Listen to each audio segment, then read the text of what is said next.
afternoon. My name is Mrs. Fuller, and I'm speaking to you from the Dallas Independent School District STEM Environmental Education Center in Seagoville, Texas. And I'm going to be talking to you in this segment about sheep and goats. So let me share my screen with you.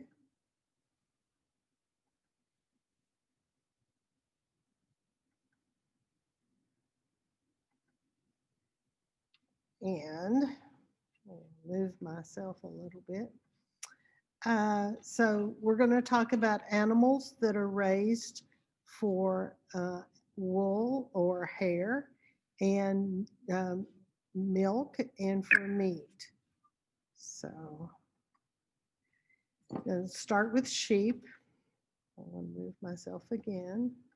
Sheep have been used for meat and wool and also for milk for thousands of years by humans. Some of you might even like to eat cheese made from sheep milk. It's very delicious. Female sheep are called ewes, baby sheep are called lambs, and male sheep are called rams.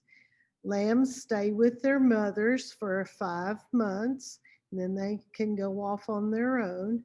And sheep live in groups called flocks.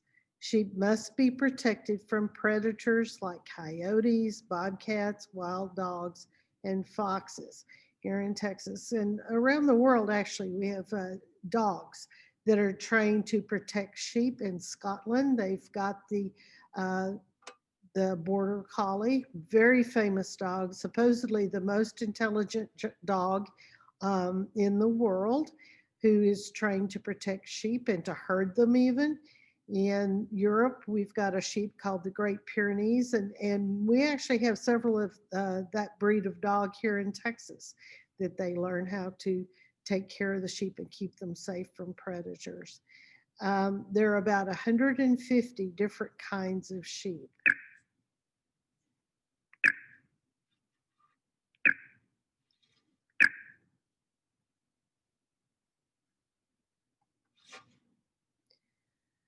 Now, we've got one sheep here at the Environmental Center. Her name is Midnight. She's kind of fuzzy in this picture.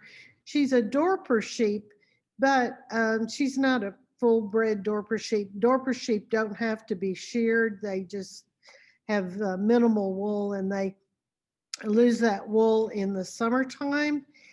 She's almost a Dorper. She's got other things, and you'll see as she starts moving, you'll see all her fur, all her wool, and she does have to be sheared in the summer, else she'll get too hot. She's kind of an old sheep. She's been here for a while, and she's very sweet, and you can see she does have some wool on her. And she's about to walk out into a little paddock we have. So there she goes.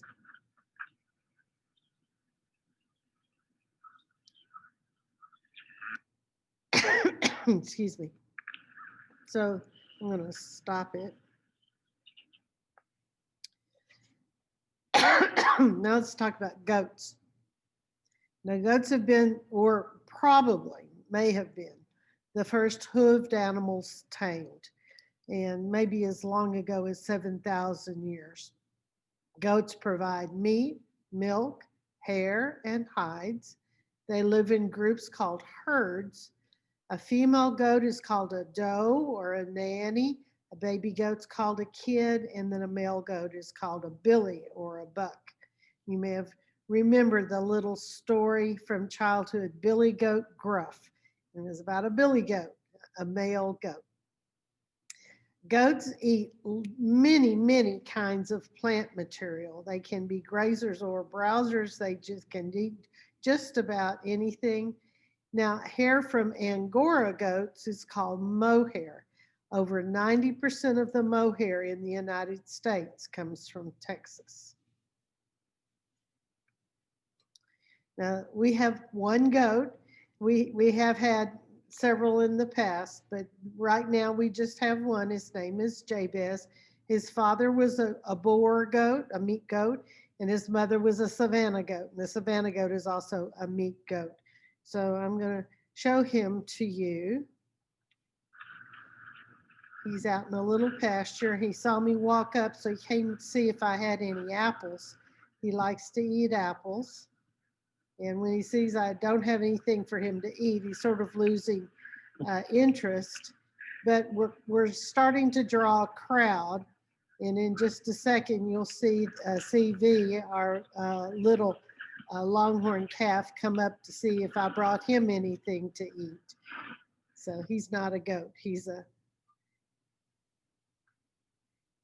longhorn.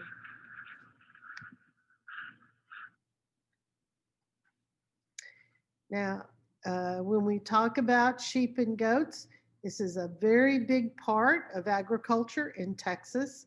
The economic impact of the Texas food and fiber sector um, totals more than $100 billion annually, second only to oil and gas industry. Texas has more women and minority-owned farm operations than any other state in the United States. And Texas is the largest sheep, goat, and mohair producing state. Remember, agriculture is your culture. So I hope you enjoyed this little brief overview of sheep and goats. Thank you so much.